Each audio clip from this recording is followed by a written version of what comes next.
أستغفر الله العظيم الذي لا إله إلا هو الحي القيوم وأتوب إليه إلى حضرة النبي المصطفى رسول الله صلى الله عليه وسلم وآله وأصحابه وأزواجه وذريته وآل بيته الكرام خصوصا إلى روح شيخ نجم الدين الغايتي سر النبي وآل النبي إلى حضرة النبي. الفاتحة. أعوذ بالله من الشيطان. بسم الله الرحمن الرحيم الحمد لله رب العالمين الرحمن الرحيم مالك يوم الدين إياك نعبد وإياك نستعين اهدنا الصراط المستقيم صراط الذين أنعمت عليهم غير المغضوب عليهم ولا الضالين آمين.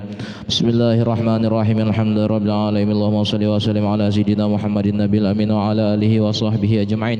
سبحانك لا علم لنا إلا ما علمتنا إنك أنت العليم الحكيم. رب اشرح لي صدري ويسر لي أمري واحلل عقدة من لساني يفقهوا قولي ولا حول ولا قوة إلا بالله. Alhamdulillah, pada malam hari ini kita sama-sama bisa dikumpulkan oleh Allah Subhanahu wa taala guna melaksanakan salat fardu maghrib secara berjamaah. Salawat serta salam selalu tercurahkan kepada junjungan kita Nabiullah Agung Nabi besar Muhammad sallallahu alaihi wasallam beserta para keluarga beliau, para sahabat, kerabat dan pengikut beliau hingga hari kiamat.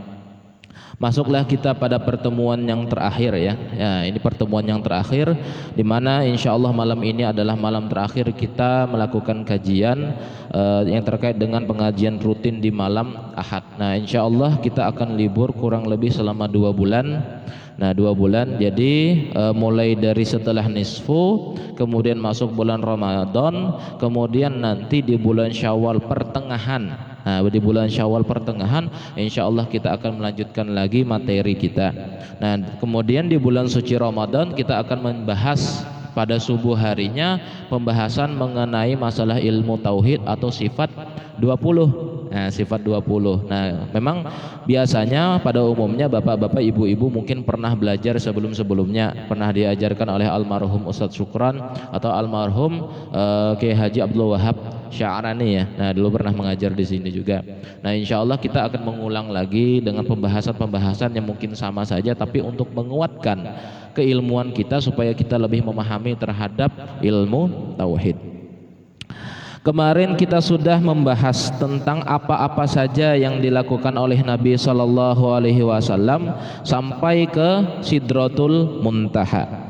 Nah, kemudian Nabi sallallahu alaihi wasallam bertemu dengan Allah Subhanahu wa taala di Sidratul Muntaha. Nah, sudah kami jelaskan bahwa Nabi sallallahu alaihi wasallam melihat zat Allah Subhanahu wa taala atau bisa dikatakan wujudnya Allah Subhanahu wa taala, namun bukan berarti Allah Subhanahu wa taala bertempat di Sidratul Muntaha.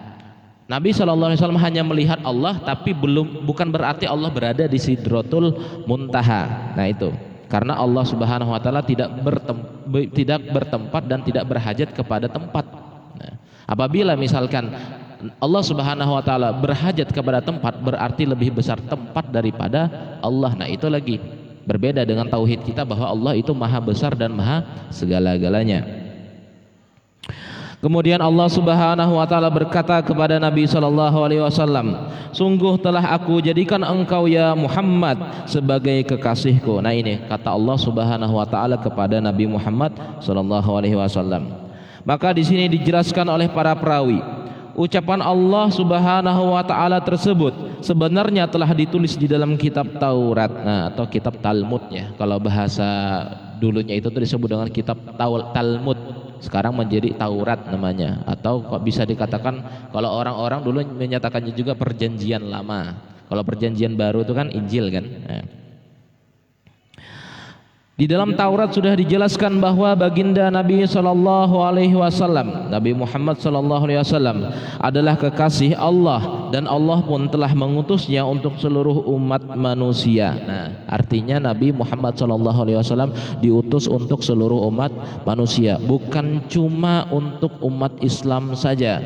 Nah, oleh karena itu mestinya ketika Allah Subhanahu wa taala sudah mengutus Nabi Muhammad sallallahu alaihi wasallam, pada saat itulah umat manusia mestinya beriman. Nah, itu. Beruntunglah orang yang sudah diberikan hidayah oleh Allah sehingga kita mengimani Nabi Muhammad sallallahu alaihi wasallam. Allah Subhanahu wa taala telah mengutusnya untuk seluruh umat manusia dengan memberi kebahagiaan surga bagi orang yang berkenan mengikutinya. Nah, ketika kita mengikuti Nabi sallallahu alaihi wasallam maka dihadiahi surga.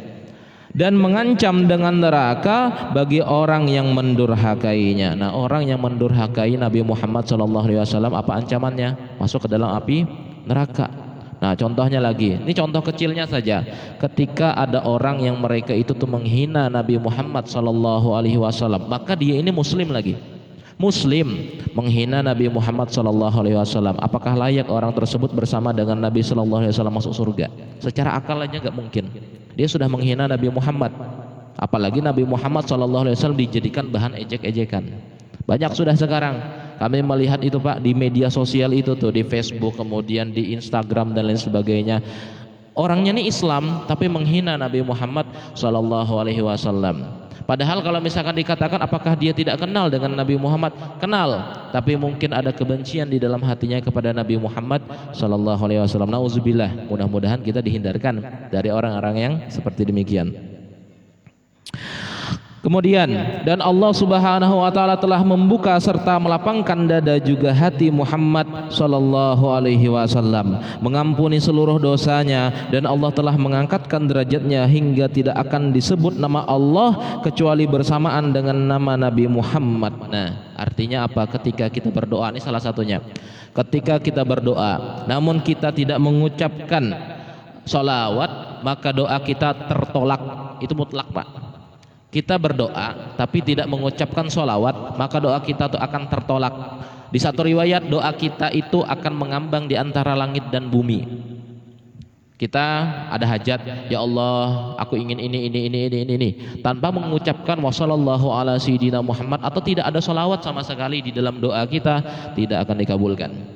Ini sudah jelas sudah. Makanya ketika kita berdoa disunahkan membaca sholawat dulu baru berdoa. Nah seperti itu. Allah Subhanahu wa taala menjadikan umat Muhammad sebagai umat yang terbaik dari seluruh umat yang ada dan dilahirkan untuk manusia. Artinya umat Nabi Muhammad adalah umat yang paling baik di antara umat-umat yang lain. Ada umat Nabi Nuh, ada umat Nabi Yakub, ada umat Nabi Ibrahim, ada umat-umat yang lain. Tetapi kata Allah Subhanahu wa taala apa? Umat Nabi Muhammad sallallahu alaihi wasallam adalah umat yang paling baik. Kemudian dan Allah telah menjadikan umat Muhammad sebagai umat yang awal diciptakan atau yang paling pertama diciptakan dan yang terakhir dilahirkan. Artinya kita semua ini sebenarnya manusia pertama yang diciptakan pertama kali. Itu dalam riwayat memang dikatakan seperti demikian. Setelah Allah menciptakan Nur Muhammad, Allah menciptakan umat Nabi Muhammad, baru alam semesta beserta para isinya. Namun umat Nabi Muhammad itu disimpan oleh Allah Subhanahu wa taala terlebih dahulu.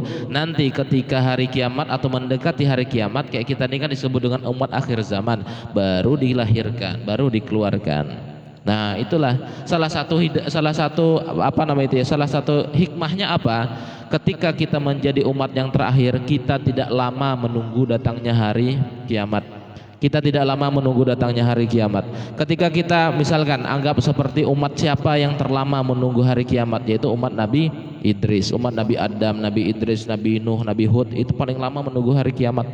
Karena setelah umat mereka ada umat-umat yang lain dan mereka menunggu di alam barzakh itu lumayan lama, betul, sangat lama. Berbeda dengan kita, umat Nabi Muhammad menunggunya sebentar saja, tidak terlalu lama di alam barzakh ya, atau di alam kubur. Nah, kemudian di sini disebutkan dan Allah Subhanahu wa taala menyebutkan, sesungguhnya aku mulai hari ini telah memberikan mandat kepada seisi langit dan bumi, telah kuwajibkan kepadamu dan kepada umatmu untuk mengerjakan sholat 50 waktu atau 50 kali dalam sehari semalam. Maka kerjakanlah sholat tersebut, kata Allah Subhanahu wa taala. Nah, lantas tersibaklah kabut yang menyilaukan yang berasal dari nur baginda Nabi Muhammad. Kemudian malaikat Jibril memegang erat tangan Nabi Muhammad, lalu cepat-cepat mengundurkan diri. Ditariknya Nabi sallallahu alaihi wasallam, ayo kita mengundurkan diri. Nah, setelah itu baginda Nabi Muhammad mendatangi Nabi Ibrahim alaihissalam. Nabi Ibrahim tidak bisa berkata apa-apa. Kemudian baginda Nabi mendatangi Nabi Musa. Nabi Musa alaihissalam berkata, aku adalah sebagus-bagusnya teman untukmu. Nah, Disinilah bertemu dengan Nabi Musa ya, bertemu dengan Nabi Musa di langit ke-6. Nabi Ibrahim di langit ke-7. Nah, turun lagi ke langit ke-6. Maka Nabi Musa alaihi salam bertanya, ada keperluan apa engkau ya Muhammad? Apa yang telah diwajibkan Allah kepadamu dan kepada umatmu? Kata Nabi Musa. Maka baginda Nabi Muhammad SAW menjawab, Allah telah mewajibkan kepadaku dan kepada umatku untuk mengerjakan sholat 50 waktu dalam sehari semalam. Sholatnya 50 waktu sehari semalam. Nah, Nabi Musa pun berkata, berkenanlah wahai Muhammad, kiranya engkau untuk kembali ke hadapan Allah dan memintalah keringanan untuk dirimu dan umatmu, sebab sesungguhnya umatmu tidak akan kuat mengerjakannya. Tahu sudah Nabi Musa, umatnya Nabi Muhammad itu orang yang lemah, bukan seperti umat Nabi Musa. Nabi Musa orangnya keras, orangnya kuat, kekar, luar biasa. Nah, kita lihat aja perbandingan kita umat Islam dengan orang-orang Yahudi itu seperti apa. Dari segi fisik aja mereka tuh perkasanya luar biasa. Satu orang Yahudi yang ada di Israel berkelahi bertarung melawan dengan 10 orang Palestina, orang Muslim, 10 orang ini tumbang. Saking kuatnya mereka. Orang-orang Yahudi itu seperti demikian. Umatnya Nabi Musa, kuat mereka itu. Tapi kata Nabi Musa apa? Sesungguhnya umatmu tidak akan kuat mengerjakannya. Sungguh kata Nabi Musa, aku telah mencobanya kepada orang-orang sebelum kamu dari Bani Israel, artinya kepada umatnya sendiri. Dan perintah tersebut lebih ringan daripada perintah yang telah diwajibkan kepadamu, kata Nabi Musa. Dan kepada umatmu itu, pagi 2 rakaat, sore 2 rakaat. Nah, pagi 2 rakaat, sore 2 rakaat, itu umat Nabi Musa. Orang-orang Yahudi sebelumnya, pagi 2 rakaat, sore 2 rakaat, 4 rakaat sehari semalam. Nah, namun kata Nabi Musa, namun diwajibkan, namun umatku masih saja sulit dan tidak sanggup mengerjakan kewajiban tersebut. Kesulitan, banyak yang lalai. 4 rakaat sehari semalam, kalau kita 17 rakaat. Umat Nabi Musa 4 rakaat, banyak yang enggak ngerjakan. Hitungannya itu yang mengerjakan tidak sampai separuh. Di dalam satu riwayat itu disebutkan, mereka semua sama-sama meninggalkannya, ditinggalkan oleh umat Nabi Musa, ditinggalkan. Nah, sementara umatmu wahai Muhammad lebih lemah jasadnya, badannya, hatinya, penglihatannya dan pendengarannya lebih lemah daripada umat kami. Kami ini kuat loh, tapi banyak yang enggak mampu 4 rakaat sehari semalam, sedangkan kamu 50 waktu. Gimana? Nah, disitulah lalu baginda Nabi menoleh ke arah malaikat Jibril. Malaikat Jibril berada di kanan Nabi Shallallahu Alaihi Wasallam, meminta pertimbangan. Kemudian malaikat Jibril menganggukkan kepalanya sebagai tanda mempersilahkan. Kemudian baginda Nabi lantas lekas-lekas kembali ke Hadratullah, artinya ke Sidratul Muntaha. Kemudian Nabi Shallallahu Alaihi Wasallam kembali bersujud dan berkata kepada Allah Subhanahu Wa Taala, Ya Allah, semoga engkau berkenan memberikan keringanan kepada umatku, sebab umatku adalah selemah-lemahnya umat. Memang benar, umat Nabi Muhammad SAW umurnya tidak ada yang lebih daripada, tidak ada, makanya batasan umurnya 70-80 tahun, itu batasan umurnya. Dalam suatu hadis diriwayatkan kayak gitu. Artinya kalau sudah lebih itu bonus 60, 70, 80 kalau lebih itu bonus dari Allah Subhanahu Wa Taala. Pada umumnya meninggal pada umur segitu.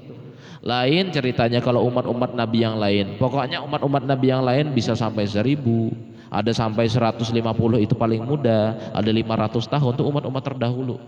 Umat-umat terdahulu ya. Kalau kita ya umur Nabi Shallallahu Alaihi Wasallam meninggal beliau di umur 63 tahun. 63 tahun, pendek umur Nabi Muhammad, dan umatnya juga sama, akan pendek-pendek umurnya. Itu kata Nabi Shallallahu Alaihi Wasallam. Maka Allah Subhanahu Wa Taala berkata, aku kurangi 5 waktu untuk umatmu, dikurangi 5, jadi tinggal 45.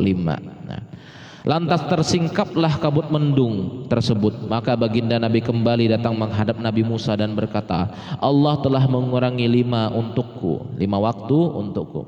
Kemudian Nabi Musa alaihi salam berkata, berkenanlah untuk kembali menghadap Tuhanmu dan mintalah keringanan sekali lagi, karena sesungguhnya umatmu masih tidak mampu untuk mengerjakannya. Tahu dah Nabi Musa ini gak akan mampu, kata umat Nabi Musa kan, kata Nabi Musa tidak akan mampu.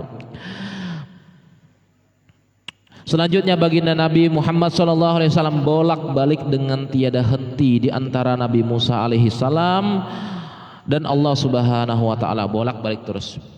Naik turun terus itu. Nah, mulai langit ke-6 naik ke Sidratul Muntaha, turun lagi, terus naik turun terus-terusan. Nah,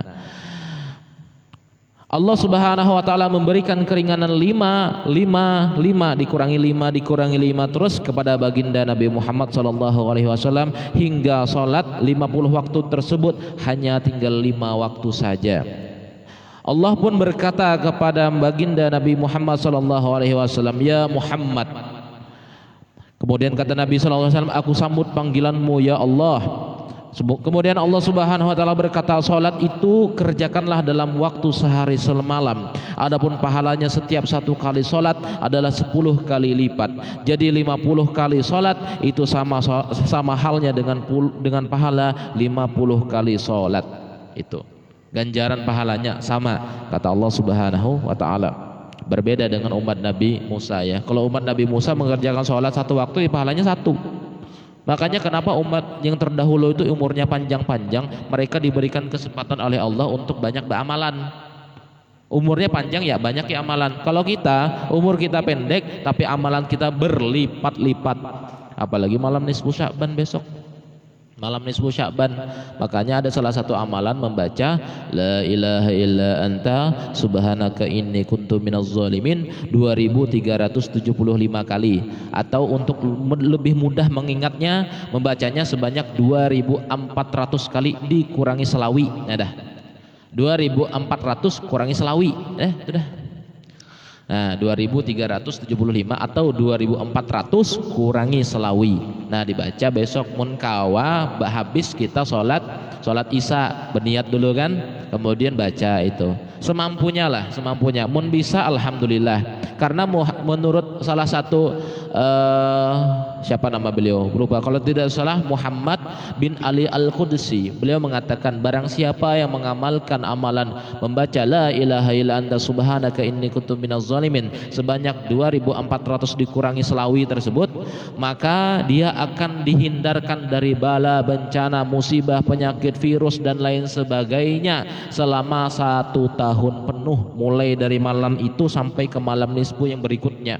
Dihindarkan, rumah tidak akan kecurian, tidak akan kena kebakaran, tidak akan kena musibah apapun, makinnya lagi kecelakaan tidak akan kena, dihindarkan. Makanya tuh amalan itu bagus. Kalau kami pernah mencoba mengamalkan, dan memang kami biasanya mengamalkannya setiap tahun, itu mulainya habis isya, selesainya jam setengah 11.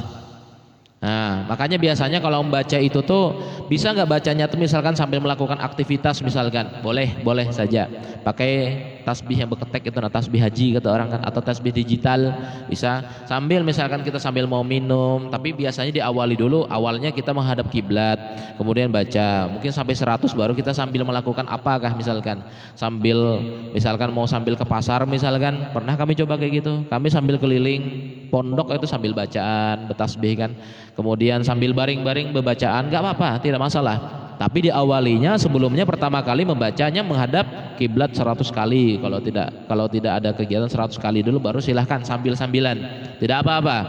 Karena itu merupakan amalan yang dimana amalan itu menjadi benteng bagi kita dari bala bencana. 2400 kurangi selawi. Nah itu. Kemudian sampai mana tadi? Nah, selanjutnya baginda Nabi SAW bolak-balik dengan tiada henti-hentinya di antara Nabi Musa alaihi salam dan Allah Subhanahu wa taala. Nah, maka Allah Subhanahu wa taala memberikan keringanan 5 waktu kepada baginda Nabi hingga salat 50 waktu menjadi 5 waktu saja. Nah, kemudian Allah Subhanahu wa taala, mana di sini tadi? Oh bukan. Oleh sebab itu apa yang telah aku katakan, kata Allah Subhanahu wa taala, tidak akan pernah bisa diganti maupun dihapus, dan itu telah menjadi ketetapanku. Nah, makanya dalam satu riwayat itu gini, seandainya Nabi Muhammad SAW nego lagi dijadikan 1 waktu saja, apakah akan dikabulkan oleh Allah Subhanahu wa taala? Benar, akan dikabulkan. Tapi apa? Nanti di sini ada dibahas bahwa Nabi Muhammad SAW malu Kalau misalkan sudah 5 waktu itu sudah cukup sudah. Masa mau turun lagi daripada itu? Nah, makanya di sini disebutkan, barang siapa yang ada dengan sengaja berniat untuk melakukan suatu kebaikan namun tidak bisa melaksanakannya dengan sebab uzur, maka ditulisnya 1 kebaikan. Namun jika dapat mengerjakannya, maka ditulis dengan 10 kebaikan atau 10 pahala. Nah, kemudian setelah itu tersingkaplah mendung yang menutupi baginda Nabi Muhammad SAW, dan beliau pun akhirnya turun hingga sampai kepada Nabi Musa. Kembali Nabi Musa pun berkata kepada Nabi Muhammad SAW, berkenanlah kiranya ya Muhammad untuk kembali lagi ke hadapan Allah Tuhanmu untuk meminta keringanan. Sesungguhnya umatmu masih belum sanggup untuk mengerjakan sholat 5 waktu tersebut. Sholat 5 waktu, kata Nabi Musa, masih nggak mampu, masih. Kami aja yang 2 waktu, pagi 2 rakaat, sore 2 rakaat, itu banyak nggak mampu masih. Apalagi umatmu, kata Nabi Musa. Maka baginda Nabi SAW pun menjawab, aku sudah bolak-balik di hadapan Allah Subhanahu wa taala hingga aku merasa sangat malu dengan Allah. Sekarang aku telah ridho dan pasrah, ikhlas menerimanya. Ikhlas Nabi SAW menerimanya. Nah, kalau dihitung umat Nabi Muhammad SAW antara yang mengerjakan sholat 5 waktu dengan yang meninggalkan sholat 5 waktu, banyak yang mengerjakankah atau banyak yang meninggalkan? Banyak masih. Kalkulasinya masih banyak yang mengerjakan masih dibandingkan yang meninggalkan. Berbeda dengan umat Nabi Musa, tidak sampai separuh yang mengikuti apa yang dilakukan oleh Nabi Musa, tidak sampai separuh. Nah, kemudian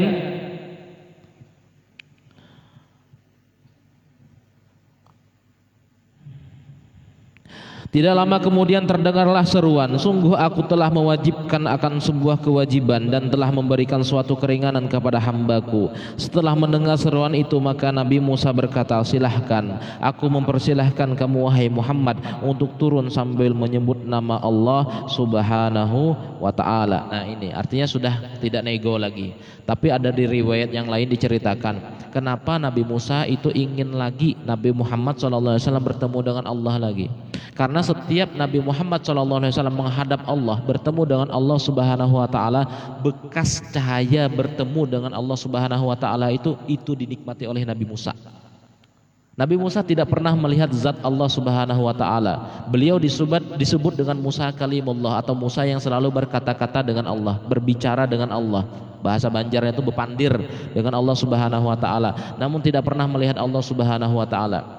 Ketika beliau di Bukit Tur Sina, beliau melihat, Nabi Musa melihat pohon yang terbakar namun tidak terbakar. Nah, di situ Nabi Musa mendapatkan mukjizat dan mendapatkan perintah dari Allah Subhanahu wa taala. Makanya sebagian orang Majusi itu kan mereka menyembah api itu gara-gara itu, melihat itu kan. Jadi berarti mereka menyembah api, orang Majusi atau orang agama Zoroaster ya. Kemudian dari situ apakah Nabi Musa melihat Allah Subhanahu wa taala secara langsung? Tidak melihat secara langsung, padahal digelari sebagai Musa kalimullah, Musa yang dia itu tuh berkata-kata dengan Allah tapi tidak melihat Allah. Sedangkan Nabi Muhammad berkata-kata dengan Allah, berbicara, berdialog dengan Allah dan melihat zat Allah Subhanahu wa taala. Itu keutamaan Nabi Muhammad. Nah, kemudian disebutkan di sini dalam satu riwayat diterangkan, berkenanlah kamu kiranya ya Muhammad. Ketika itu Nabi Muhammad SAW bertemu dengan para malaikat. Maka ada salah satu malaikat berkata kepada Nabi, ya Muhammad, berkenanlah kamu kiranya untuk memerintahkan kepada umatmu agar membiasakan bekam. Nah, ini kata para malaikat. Kata malaikat kepada Nabi SAW, perkenankanlah, pokoknya anjurkanlah kepada umatmu untuk membiasakan diri untuk berbekam. Ternyata menurut medis bekam itu luar biasa. Paling bagus itu hari Rabu. Hari Rabu pas matahari itu turun, nah itu paling bagus. Jangan pas matahari naik pagi, jangan turun gitu. Itu paling bagus sudah. Paling tidak kalau tidak tahan bekam darah, bekamnya bekam angin, itu paling bagus sudah. Bekam angin ya, tanpa ditarik darah. Lalu baginda Nabi SAW turun. Baginda Nabi bertanya kepada malaikat Jibril, aku tidak menemukan penghuni langit atau para malaikat itu kecuali mereka semua untuk menyambut kehadiranku dengan sambutan yang gembira dan selalu tersenyum manis untukku. Kata Nabi, kecuali satu malaikat, kata Nabi Muhammad sallallahu alaihi wasallam, kecuali satu malaikat.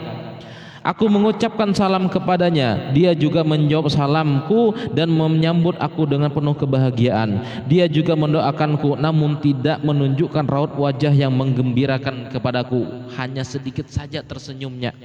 Nah, maka malaikat Jibril menjelaskan, seorang malaikat tersebut adalah malaikat Malik, penjaga neraka. Itu bertemu dengan Nabi Muhammad SAW, mengucapkan salam. Nabi Muhammad SAW tidak tersenyum, tapi sedikit tersenyumnya sedikit saja. Nah, dan tidak pernah menunjukkan raut wajah yang menggembirakan semenjak diciptakan. Nah, malaikat Malik itu tidak pernah tersenyum semenjak diciptakan, nggak pernah tersenyum. Iblis pun, makanya diceritakan kan, iblis pun kalau melihat malaikat Malik, mending dia itu tuh jadi abu daripada bertemu malaikat Malik, saking takutnya. Makhluk yang paling ditakuti iblis. Iblis itu tuh kan mengerikan, paling mengerikan sudah. Syaiton itu memiliki kepala, kepalanya itu iblis. Karena syaiton ini takut dengan iblis. Iblis takutnya kepada siapa? Malaikat Malik, penjaga api neraka. Waduh, pokoknya makhluk yang paling ditakuti seantero jagat ya malaikat Malik itu, penjaga api neraka.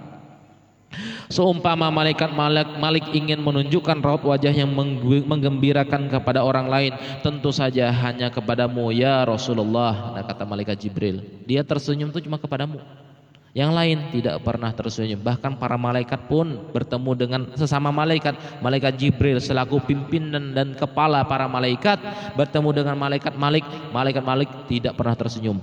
Tidak pernah tersenyum, menunjukkan wajah yang mengerikan, kecuali kepada satu orang makhluk, yaitu Nabi Muhammad.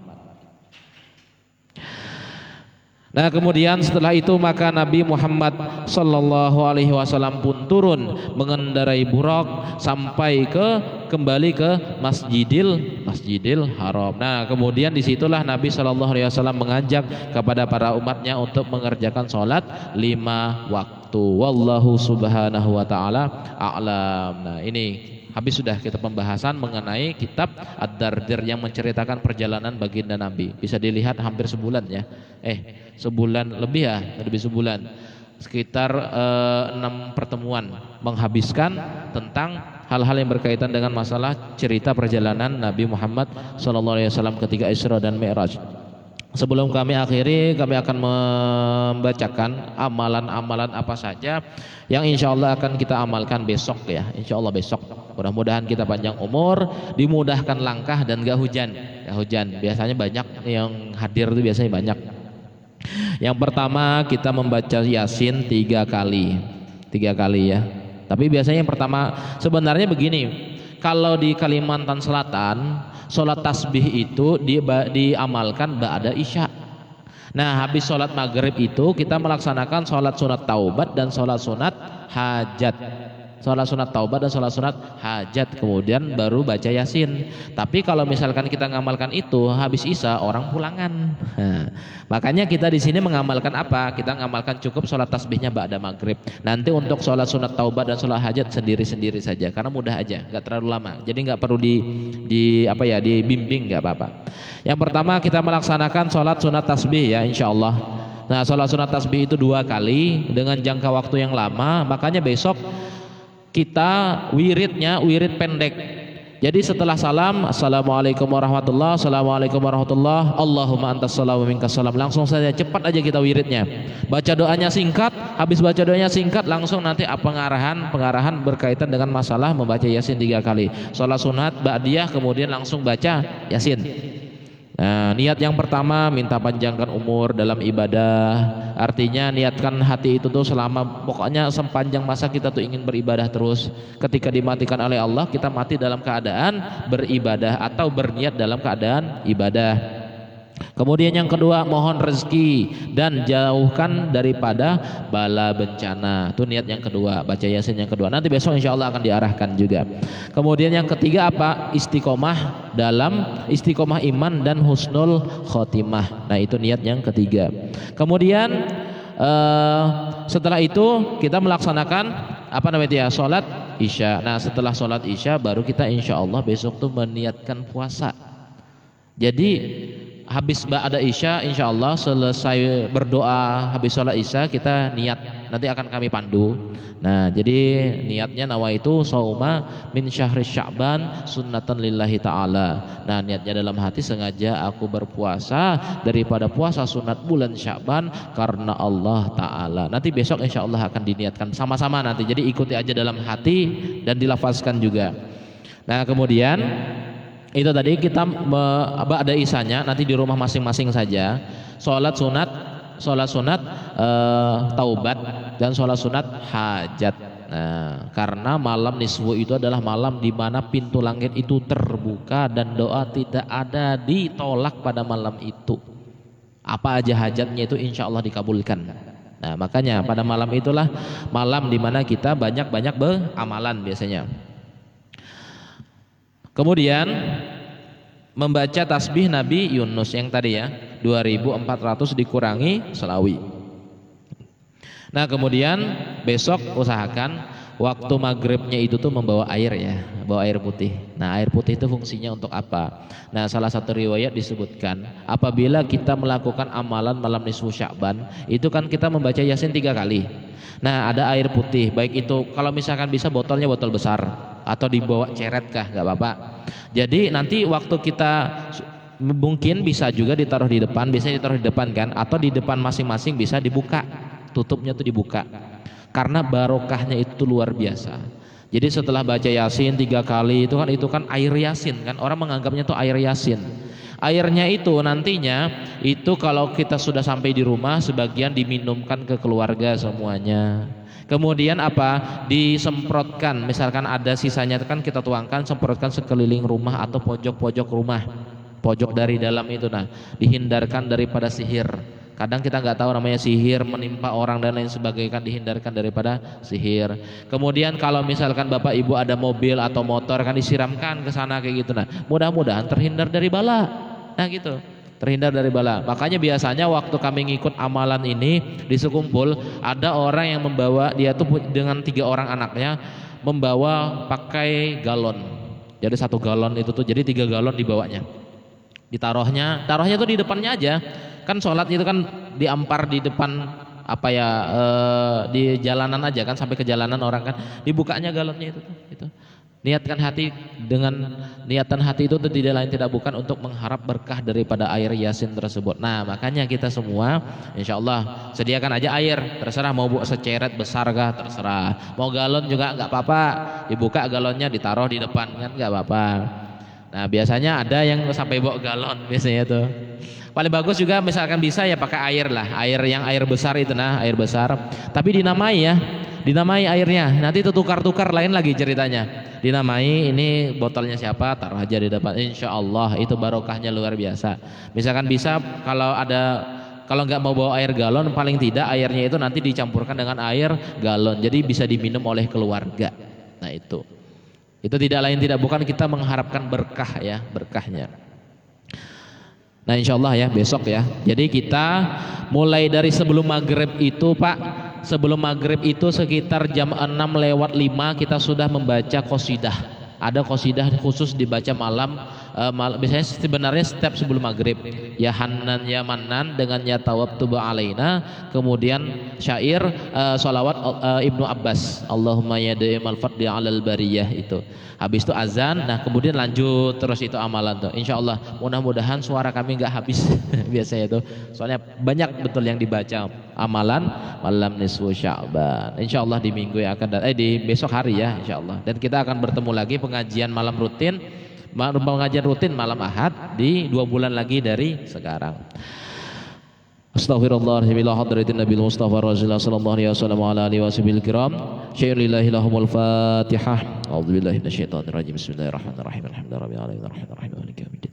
Iyyaka na'budu wa iyyaka nasta'in ihdinas siratal mustaqim siratal ladzina an'amta 'alaihim ghairil maghdubi 'alaihim waladdallin. آمين يا الله. بسم الله الرحمن الرحيم. الحمد لله رب العالمين. اللهم صل وسلم على سيدنا محمد النبي الأمين وعلى آله وصحبه أجمعين. اللهم انفعنا بما علمتنا وعلمنا ما ينفعنا وزدنا على كل حال. نعوذ بالله من حال أهل النار. اللهم فقهنا في الدين وعلمنا تأويل وارزقنا فهما استقامة إنك على كل شيء قدير. اللهم أغننا بالعلم وزينا بالحلم وأكرمنا بالتقوى وجملنا بالعافية يا أرحم الراحمين. وصلى الله على سيدنا محمد وعلى آله وصحبه وسلم. الحمد لله رب العالمين.